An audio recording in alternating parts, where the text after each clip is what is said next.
ধর্ম যার যার উৎসব সবার, ধর্ম যার যার উৎসব সবার, যার যার উৎসব সবার, ধর্ম যার যার উৎসব সবার। ধর্ম যার যার আর উৎসব সবার। ধর্ম যার যার উৎসব সবার। ধর্ম যার যার উৎসব। আজ পর্যন্ত কোনোদিন মুসলমানদের উৎসব শবে বরাত একটা হিন্দু মসজিদে দেখার জন্য আসলো না। মুসলমানদের উৎসব শবে কদর একটা হিন্দু কোনোদিন চাওয়ার জন্য আসলো না। মুসলমানদের উৎসব রমজান মাসের রোজা একটা হিন্দু কোনোদিন তোমার সাথে সমাজ করার জন্য রাখলো না। একটা হিন্দু কোনোদিন তোমার ঈদের নামাজে আসলো না। একটা হিন্দু কোনোদিন তোমার সাথে জুমার নামাজে অংশগ্রহণ করলো না। তোমাকে দেখার জন্য পর্যন্ত আসলো না। তার কারণ হলো হিন্দুরা মনে করে এটা মুসলমানের উৎসব, আর তুমি মুসলমান হইয়া হিন্দুর দুর্গা পূজায় কিভাবে গেলা? তোমার কি হয়ে গেল? তোমার কি লজ্জা শরম তুমি ধুয়ে ফেলে দিয়েছো? তোমার কি কোনো লজ্জা শরম নাই?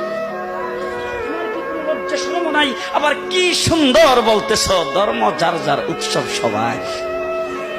হাই হাই হাই, ও মুসলমান যুবকেরা ভালো করে শোনো, ধর্ম যার যার উৎসব সবার, তাইলে বিয়া যার যার বউ তো সবার।